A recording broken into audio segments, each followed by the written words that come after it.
Un caro saluto a voi tutti amici di Prima Informazione e benvenuti a questo approfondimento sul caldo che caratterizza il mese di agosto. Sono Marco Franceschini, responsabile di vicenzameteo.it. Effettivamente stiamo vivendo una fase molto calda con temperature decisamente elevate. Abbiamo raggiunto e raggiungeremo anche nei prossimi giorni delle punte sicuramente sopra le medie del periodo, anche se comunque la memoria non ci deve ingannare sul fatto che anche l'agosto dello scorso anno è stato molto caldo, l'intero agosto, anzi c'è stato un protrarsi in avanti dell'estate fino a parte di settembre, quindi risulta interessante sapere quando ci sarà finalmente un po' di refrigerio, visto che questa fase di bel tempo e di caldo si sta portando avanti da parecchio tempo. Abbiamo avuto un mese di luglio appena trascorso molto caldo, con temperature a livello nazionale superiori alle medie, pare anzi dai dati del CNR che sia stato il sesto mese di luglio più caldo dalle prime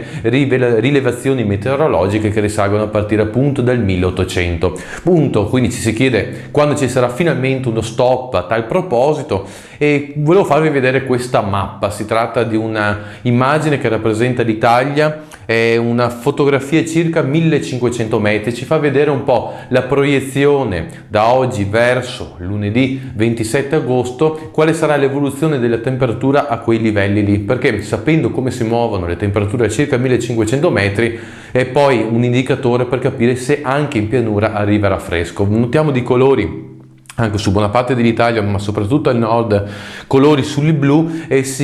questi colori vanno a significare il fatto che è molto probabile che tra domenica e lunedì ci sia un netto calo delle temperature sull'ordine anche di 10 gradi in quota e di conseguenza poi anche sulle aree pianeggianti, quindi potremo passare come temperature massime dai 36, 37, localmente 38 gradi che ci sono in questi giorni, fino a temperature di poco inferiori o comunque prossime ai 30 gradi dell'inizio della prossima settimana. Quindi questo, se viene confermata questa linea di tendenza, dovrebbe essere una buona notizia per il fatto che finalmente le temperature rientreranno su valori consoni nel periodo. Purtroppo non pioverà tanto, nel senso che ci saranno delle manifestazioni temporalesche localmente anche molto intense sul territorio del Trivento, quindi ci saranno